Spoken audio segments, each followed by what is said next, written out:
The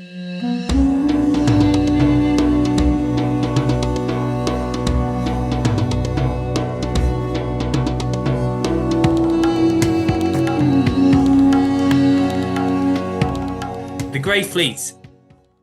I put this question to, I think, the IEA two years ago when they were talking about sanctions on Russia, when they were talking about clamping down on the risk of the Grey Fleet, that what can they actually do? Lots of talk, but where's the bite that comes with it? How do you see that playing out in 2025? I think we are potentially at the beginning of a shift into more significance or relevance to efforts to put pressure on that fleet. It did really grow. It's, hundreds of tankers and vessels now. It has been able to move and sustain that redirection of Russian flows. We've seen Iranian volumes really picking up, a lot of Venezuelan oil also moving on these vessels. But that all has all been underpinned by an assumption that the US isn't too serious about sanctions enforcement and that in fact it's going to prioritize keeping oil prices low. For most of the Biden administration, that has been true. But as Michelle already mentioned, we've seen a kind of uptick in the number of designations and tankers being sanctioned, particularly towards the end of 2024. I think we're very likely before Biden leaves office to get another round of Russia sanctions. And there's reporting that that could be a large number of vessels added to the list. Now, that only matters if the market cares about whether a tanker is sanctioned or not. And that's why the announcement by Shandong Ports Group of a new policy that was going to restrict access for any tanker that is on those US sanctions lists, I think is incredibly significant. If it's already Shandong, that port company handles a lot of the flows of Iranian, Russian into teapot refineries in China. If other privately owned and state-owned ports in China start to do the same, if Indian buyers who are already showing signs of increased caution become even more nervous about handling Russian cargoes, and if more tankers on the water are subject to those sanctions, that I think becomes a real complex picture to sustaining the flows of Iranian, Russian, and Venezuelan at the levels that we've seen. And I think at the level that most in the oil market are assuming are just going to be manageable and continue through this year. And this is all before we get to the Trump administration and the return to maximum pressure Iran sanctions. So I think there's plenty of scope for increased disruption and more relevance from sanctions, but it depends both on the policymakers who are announcing the sanctions and on the reaction function and how much the market cares or fears the impact of those sanctions.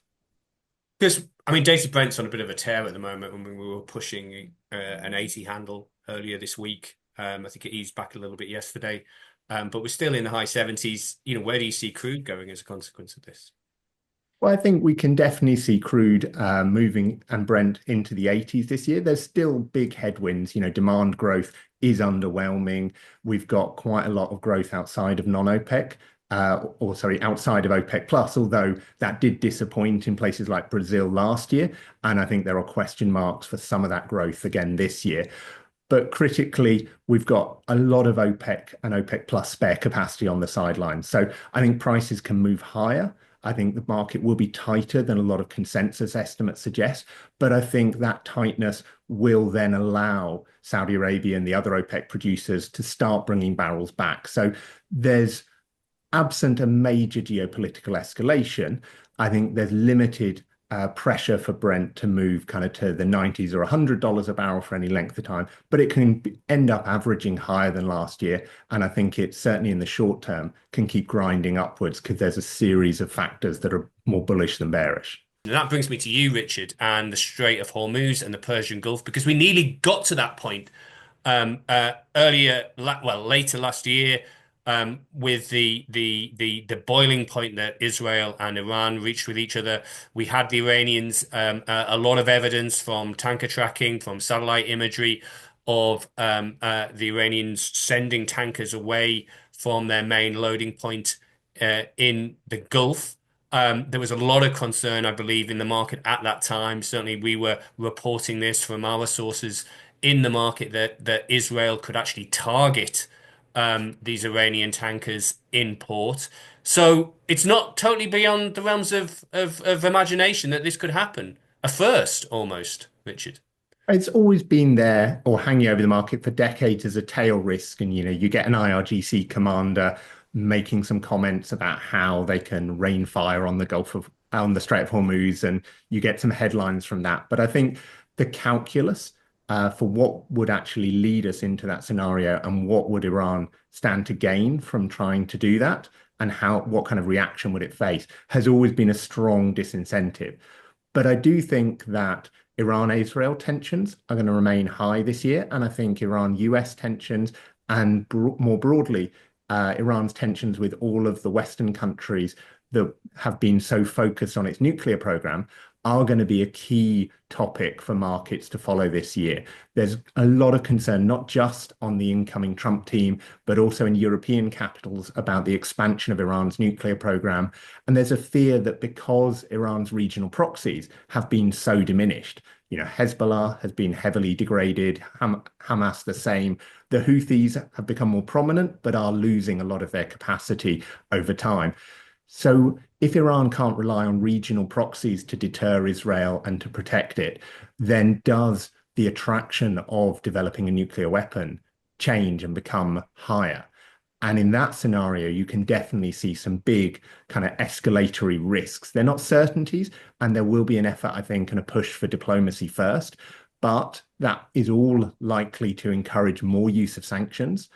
And I think it's going to create lots of uncertainty, risk, all of the kind of the things we've been talking about, even though I think that Strait of Hormuz closure scenario remains at the kind of outlier tail risk and is not that practical, but it's at that 1-2% chance that the market can't totally dismiss given its importance and given the kind of just the volumes that travel through it every day. Richard, to you, 2025, what's keeping you awake? I think that downside risk to Iranian flows is going to be the big one to watch to kind of echo Michelle.